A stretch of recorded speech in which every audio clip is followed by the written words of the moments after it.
Magandang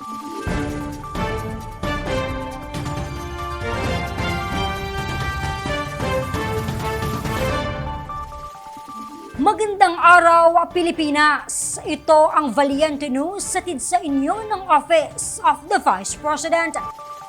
Ipinagpapasalamat ng mga taga-Tacloban City ang pag-arangkada ng OVP Libreng Sakay Program sa kanilang lugar, habang mga senior citizens at manggagawa kabilang sa mga unang naging pasahero ng OVP Libreng Sakay Bus. Si Maribeth Adlawan sa report.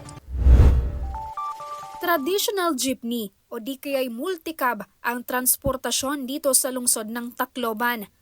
Ngunit kwento ng ating mga kababayan, dahil sa dami ng bilang ng mga pasahero kada araw, pahirapan o di kaya'y siksikan ang sitwasyon ng mga pasahero tuwing rush hour. Anila, mahirap makakita ng masasakyan kapag alas 7 na ng gabi. Ngunit para sa senior citizen at manggagawa na si Lola Gina, hindi lamang ito ang problema ng mga commuter, ngunit maging ang mahal na pamasahe. Isipin mo na lang sa 50 a day yung pasahe. Bilangin mo kung magkano yun sa isang buwan.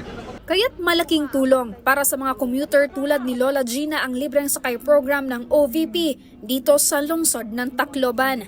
At sa mga unang araw nga ng pag-arangkada ng OVP Libreng Sakay Bus, isa ang lola sa mga pinakauna nitong naging pasahero. Malipayon ako. Nakalibre ako ng pasahe. Di yung pasahe ko, pupunta na sa mga apo ko. Ayon pa sa lola, excited siyang ibahagi sa kanyang mga kapamilya ang magandang karanasan sa loob ng OVP Libreng Sakay Bus. Di rin inakala ng commuter na si Iner na makakarating sa kanilang lugar ang OVP Libreng Sakay Program ng OVP. Mahirap. Bakit sir? Kasi yung panakayan, lalo na pag ganitong oras, maraming nag-uwi yan, that's ours. Mas maganda kung patuloy na may libreng sakay, kagaya nito. Layunin ng OVP Libreng Sakay Program na maibsan ang hirap at pagod ng mga Pilipinong commuter sa pamamagitan ng paghahatid di lamang ng libre, ngunit maging ligtas na biyahe. Mula dito sa Tacloban City, ako si Maribeth Adlawan, lahat para sa Diyos, bayan at pamilyang Pilipino. Valiente News.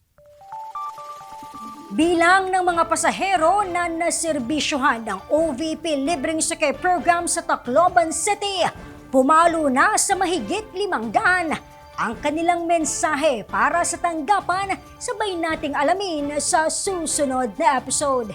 Ako si Claudette Loreto para sa makabuluhan, naninindigan at matapang ng mga ulat at impormasyon. Maraming salamat.